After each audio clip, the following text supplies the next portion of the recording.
All right, welcome back to the KRUSES. This is the show that absolutely nobody asked for.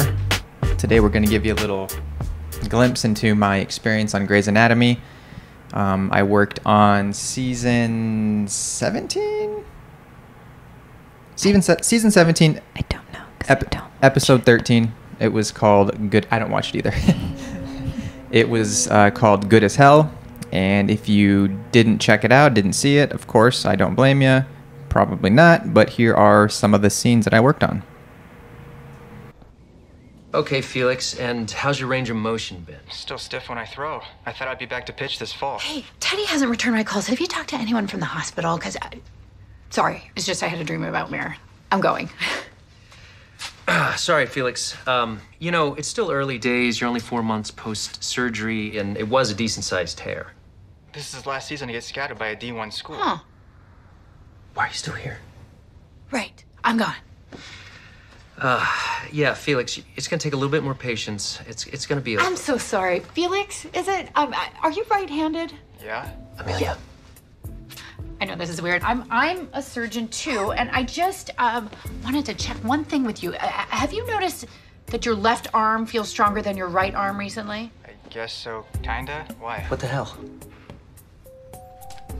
If this is a neurological issue, it could end more than just his career if it goes untreated, so Hey, I just want to go over a couple maneuvers with you, okay? Meredith's vitals. She told me to drop everything I was doing and rush to the ER. Well, Dr. Shepard has a tendency to raise the stakes of any situation. MRI results will be back in a second. You look worried, and he keeps telling me I'm gonna be fine. Dr. Shepard, baseball is Felix's life. It's what got him into junior college, and it's his only hope of getting into a Division I school. What would you do if suddenly you couldn't be a surgeon anymore? You paged Karasik? No, radiology did. I'll be right back. Here's a meningeo.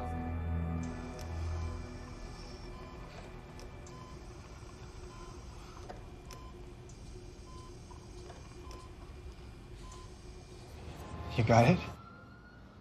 All of it? All of it. In my arms? You show us. All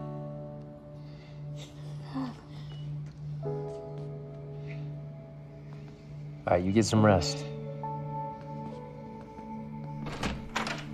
Okay, I need Scout. No. Thinking back on it, I had a great experience. I'm always indifferent to watching the work that I see of myself on screen, because I'm always hoping that I got just a little bit more of me on camera, I guess, selfishly in a way. Yeah, I'm sure all actors feel that way.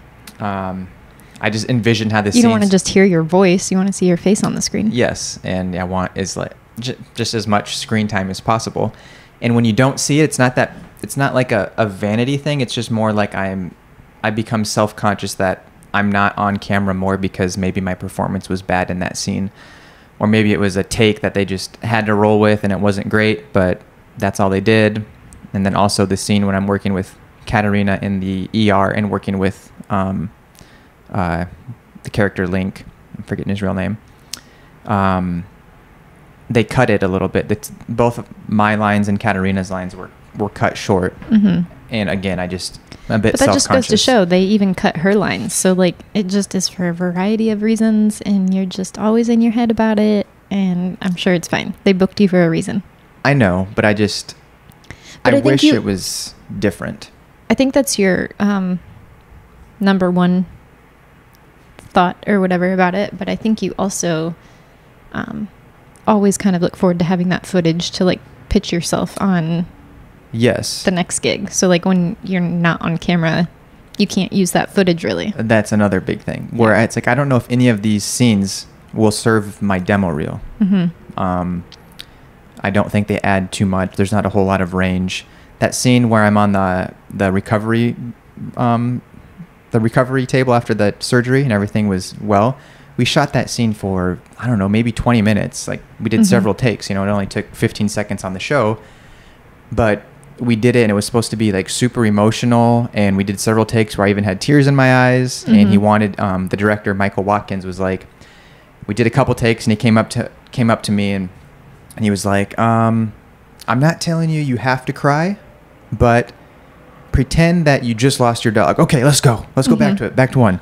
And I'm like, okay, it sounds like my character would be very emotional because he was this super dedicated baseball player, right. and he didn't know if he was ever going to be able to play again because of a major issue, and not even play baseball, but just live a normal life. And all of a sudden, they had this incredible procedure that went exceptionally well, and it was emotional for a variety of reasons. And so it seemed like they would be appropriate for him to maybe be very choked up and grateful. Right. And so we had all these like dramatic. This shot was super unique, where this camera panned over, and all these things had to work with the timing, and then it would hit them, and then close on me, and then it like pushed in on me just to add to the drama.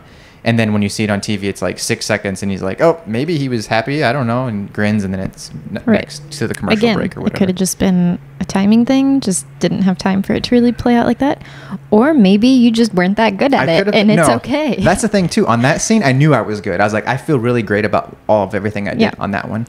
I didn't feel great about the first scene. The first scene where I'm doing the Skype interview on the computer. The assessment of me. We did that scene, actually. We shot that last. That was like my last day of shooting. And it was just me. Of course, the other two actors had already shot their stuff, and they were just going to put it in editing to act like we were actually talking to each other.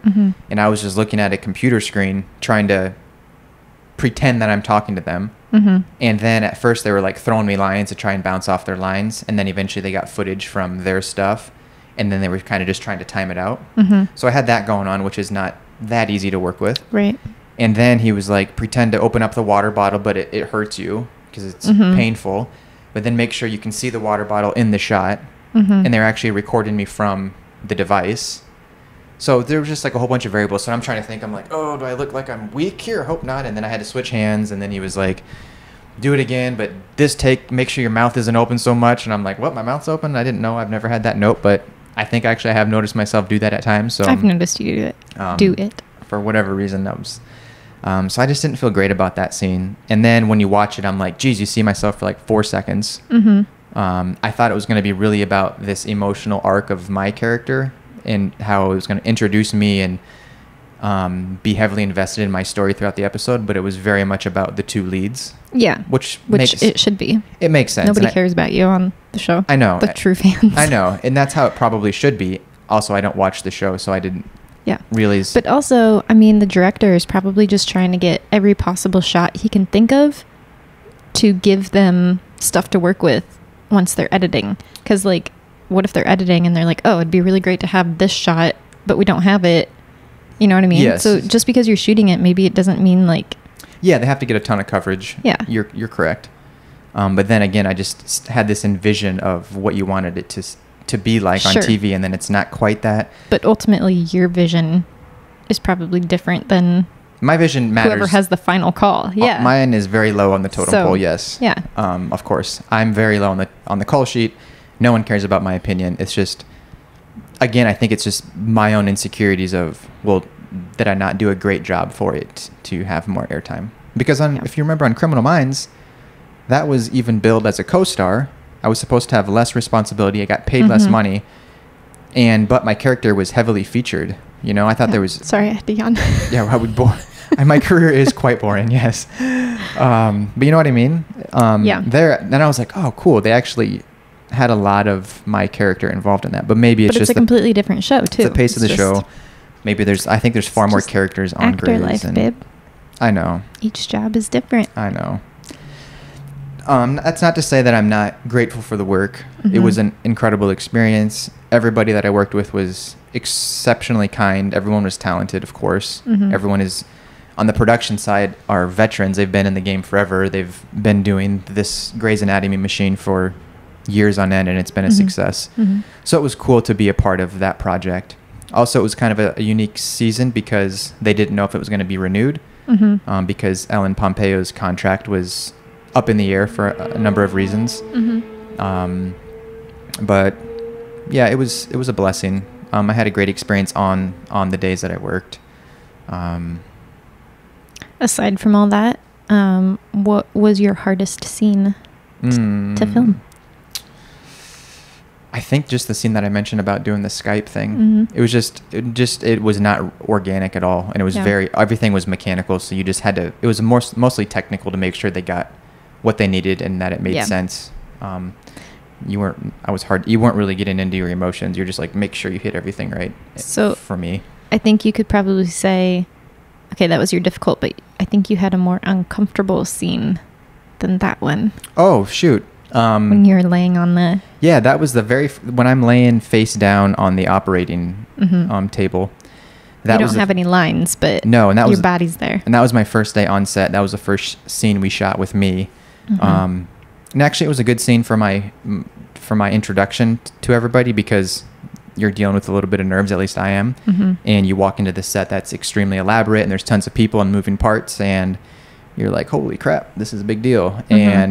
But all I had to do was lay on the table. So that kind of just gives you can't really screw that up. However, for this one, you kind of could because they laid me on that table and they're like, we need you not to move for a while. And we're going to put a whole bunch of crap on your face to get all this equipment in here. We're going to try and rig this camera a certain way to get the shot we need underneath the table. And they had this mouthpiece in my mouth. And also I remember I had a piece of gum in my mouth at the time. Yeah. And they put that mouthpiece in and I'm like laying face down. And after about like 3 minutes in, I'm like struggling to keep my gum in my mouth and I just can't quite swallow normally. Yeah. And it was very uncomfortable. Ultimately, you shouldn't have had gum in your mouth. It's a bad idea. And then I'm starting to drool this way. And also I can't touch my face. My hands are glued to my side. They're not glued, but they're stationary to my side. Right. And there's people working over here to make it seem like they're actually operating on me. That makes me claustrophobic. I was not comfortable. That's not to say that it was a tough job. I mean, yeah, I was laying there getting paid, but it wasn't easy. So that would be that was the most unconventional scene that I did. Did you get to keep anything from your time there? Anything from the set or anything? Did you steal anything? I would never steal anything. No, I did the set. I just realized we have this sitting here. On my wrist brace. No, one of the prop guys let me keep my hospital wristband. Oh, your band. Yeah, that had my character name on it, and it says Gray's whatever Sloan Hospital. I don't know what it is. So that was pretty cool. Yeah. That was kind of him and thoughtful. Where would your experience on working on the show rank with everything, all the projects that you've worked on? All the projects that you've worked on. All 8 projects. It was meaningful in that I thought it was a tough project to book. I thought actually no, it wasn't, because it took some acting per se in the audition that had to require real emotion, I guess. And it took some work, but I think I was like really right for the role because he was supposed to be Hispanic or Hispanic looking, and I'll play whatever you want. I'll be Asian, I'll be Mexican, I will be we don't mixed, know what you are. And technically I'm multiracial, so I fit the bill for a lot of things. And so I had that going for me. He was supposed to be college aged, which most people think I am college age. I'm 22, so I'm just past college age. And he was a baseball player, and that I am a washed up baseball player. Yeah. So I did kind of fit the bill there.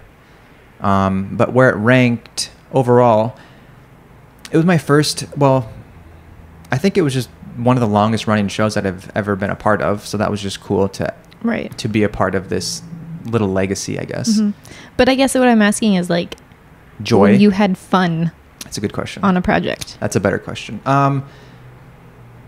I've had more fun on gigs just because on these projects, I just put pressure on myself and I want it to be great. And when I'm in like my trailer, I have a hard time just chilling and like relaxing. I'm always like thinking about my scene or thinking, oh, did I just ruin that last scene?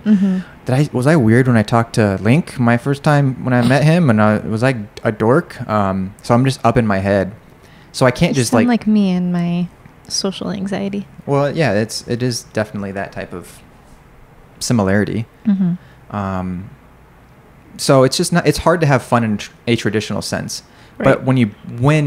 But I think when you book stuff that's like a network show, it feels incredible Yeah. because you're like, oh, there's a lot of people that read for this, and there's many people that would like to work on this, and it's a rare it opportunity. just has to feel good when you,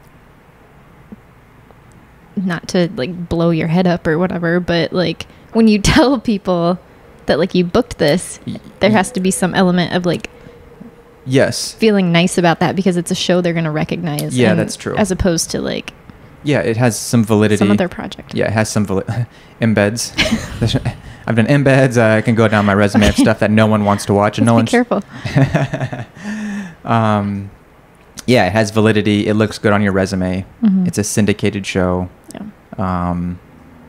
It just sounds big time. Yes, it has some status to it, so that's one of the biggest perks. And it was the first time that I You're worked. all about status too, so I try not to be. I have to live with it. Shut up. It was the first time that I was booked as a top of the show guest star, which yeah, ooh. Hey. No, so you are billed a certain way in the credits, you get paid a certain amount of money, you have certain stipulations that don't come with other roles that are Let's just quote say unquote we smaller. aren't hurting. Huh? Shut up. No. It's not, I'm joking. it's good money relatively. We don't need to talk about money. I'm just saying it's worth doing the job. Yes. But it's not like I'm buying a house because I worked on Grey's Anatomy. Shut up. Or are we? But yeah, so that was an accomplishment with my agents and managers to have that, because now they can pitch me on projects going forward saying that he recently worked on top of show guest star for Grey's Anatomy. Right. So that's just good for marketing. It looks great when you are talking to other people in the biz. Yeah. Did you get to see Meredith? I did not. I only saw her trailer, which is quite nice. Of course. Yeah, of course it would be. She's the star.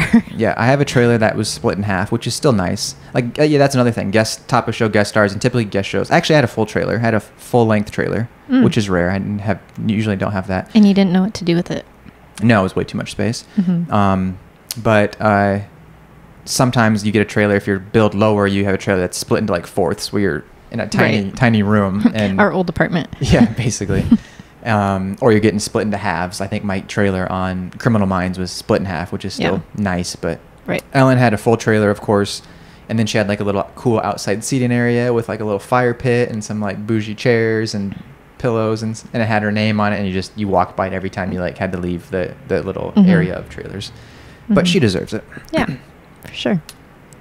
So yeah, you basically just worked with those two doctors, right? I worked with that are like the main people on the show. I worked with Dr. Shepard, and then I worked with Link, and then also who was there was that one scene. He's funny.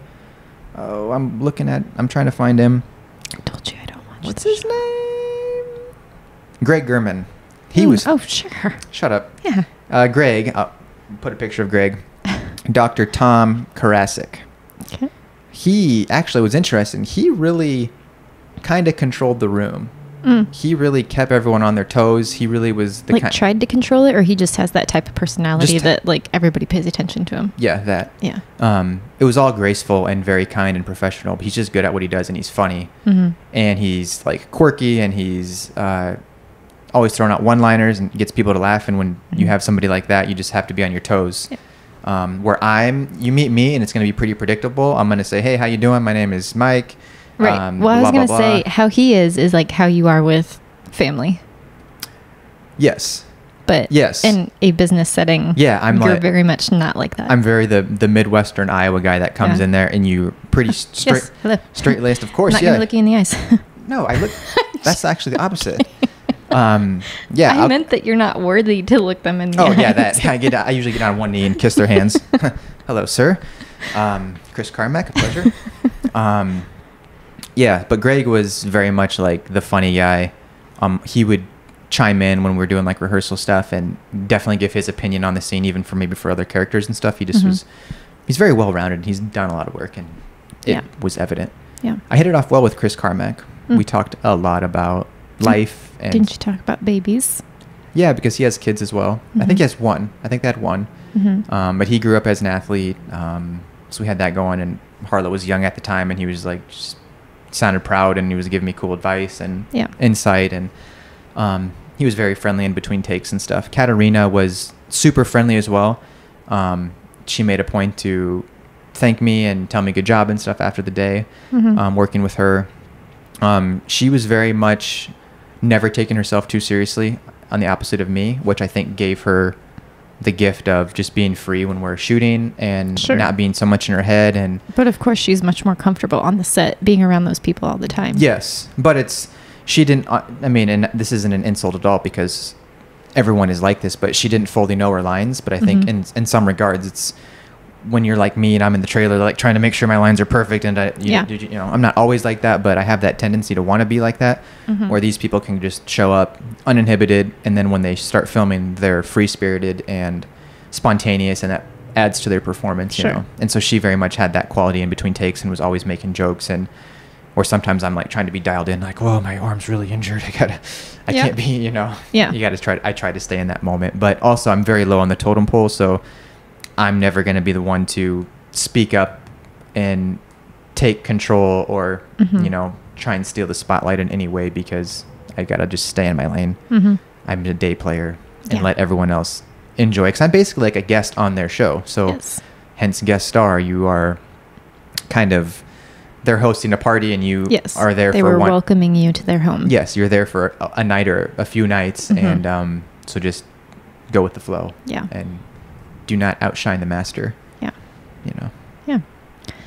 So moving forward from Grays, I think we've mentioned you had a new project. I do. Have a new project. Still can't talk about it. No. You've mentioned it to very few people. I mentioned it to very few people. Haven't really told anybody. Yeah. I mean, you told them you are working on it. Yes. Yes. That's what I meant. What's your question in regards to that? I'm just, people want to know, when can we find out about this? We can't find out until it's released that I'm actually attached to the project.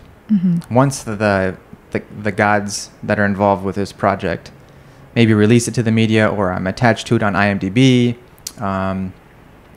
or if it's anything in the press about it, then I can talk about it. I mean, I don't even know what it is. Yeah. So I'm excited. It's just the waiting game, and I've shot with them once already for a few days down in Atlanta. Don't say too much. Atlanta, Texas. Yeah, Google it if you find it. If you find the movie shooting in Atlanta, Texas, that's where I was. Very small project. So yeah, it was already an incredible few days being a part of this project. I'm supposed to go back and work on it more, which is very exciting. And I was grateful. I got the call when I'm in the airport flying home, and I was like bittersweet. I was excited because my trip got extended because I was supposed to be home the day before Harlow's first birthday. Yeah.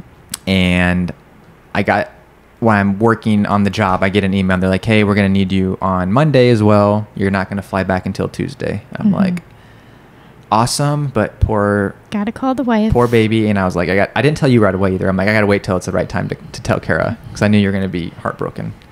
I wasn't heartbroken. I was just bummed. Yeah, it was not ideal, and it was crappy, and it was just terrible timing.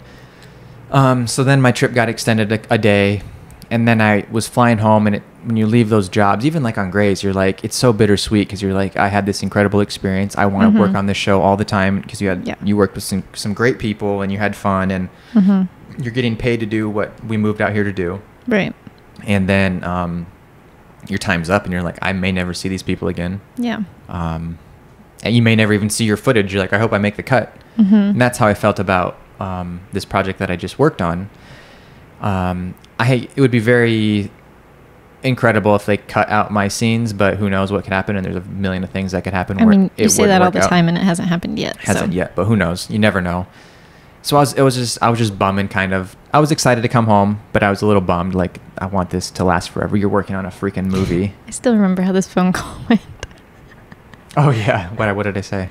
When you called me in the airport. I know. What did I say? Finish your story. Well, I just said, and then I'm sitting at the airport, and it's a call from my agent that booked me on this role, and they're like, hey, they may need you to come back and shoot some extra days. We're going to change your contract, and make sure you get paid what we agreed you were going to get paid on, and then you should be getting paid more. Mm-hmm. And then she was like, are you okay with that? I know that it's been kind of a messy schedule, and are you down to like fly back and work on the project some more? And I'm like, I mean, I guess if I I'll move some things around. Yeah, I could probably put some other projects on hold, but yeah, I could probably Shut up, you didn't say I could that. probably make the trip back down to Atlanta if they absolutely need me. Atlanta, Texas. But I was like, oh yeah, yeah, of course. Yeah, I mean, I know some things got messy and it's been kind of a fluid schedule completely, but yeah, if they need me to come back, like, I'll have no problem coming back. And she's like, okay, good. I just wanted to make sure. I'll call Cassie now and let him know. And I'm like, yeah, I'll let him know. But so yeah, and then I called you. I was excited. I was like, hey, I'm still coming home. I could tell you were excited. I'll see you in a little bit, but yeah, just I so love you know. how you prefaced it with, so I'm still coming home tonight. Is that what I like, said? Yeah. Like, so I'm still coming home tonight, but I'm like, here we go. I was happy for you. I am happy for you. Yeah, you were happy. It was just a long 8 days that I was ready to get you home. Yeah, I could understand. And You I had said, your hands what, full. you leaving again? You had your hands full. No, it's good. It's exciting. Yeah, it was good. And the job was just dope too, because we shot at night, and so during the day I could just hang out. Mhm. And I was at like a really Oh, nice. I know. Really, I was at like a super nice hotel and had the Well, beach right there. You and- know, while I was here with baby and the dog, and I'd call you, and you just got your tootsies up looking at the ocean in Atlanta, Iowa, and I was just Texas. I was just. hmm I had to recoup because I had some really hard nights of work that evening, so I needed to unwind. yeah, You know. showed me some stuff you got delivered to you. Yeah, Yeah. they were taking care of me. But yeah, that was You the sure gist. we're on a business trip. That was the gist. But yeah, so once I can talk about that, I definitely Probably won't will. be a while, It'll be a very long. It'll be at Hmm. least so just don't even ask him about it a because few you can't months. say anything. A few months. But we'll see how things transpire. Hmm. But yeah, that was my experience on Grace. If you have any other questions, let me know. I'm sure I'm forgetting stuff. Maybe there's some things that are interesting to you. I'd Yeah. be happy to do it. I could respond in the comments, or I could do another video about this. Mhm. Do a quick Q&A or something. Or maybe we could bring on one of our friends, and if they wanted to ask us questions, Ooh. we could have them call in and do the Skype thing or do a phone call. We can hook them up here, and it's Yeah. a good setup. But I appreciate you guys tuning in. I'm always grateful for those that support my career. I'm just thankful that people even care about the work that I do, because I think a lot of other people have incredible jobs too. But Mhm. there are a group of people that have always been supportive of us and me, and are always taking an interest in the jobs that I work on, and are always celebrating my work, and Mhm. that's really cool. Yeah. I'm grateful. Yeah. So Should thank be. you. Yeah. Good people. Yeah, they are. But we will see you on the next one. Thank you very much for tuning in. Love you guys, and talk to you soon. Are you gonna cry? I'm not going to cry. I'm good. Okay. No, I'm good. All right. All right. See you guys.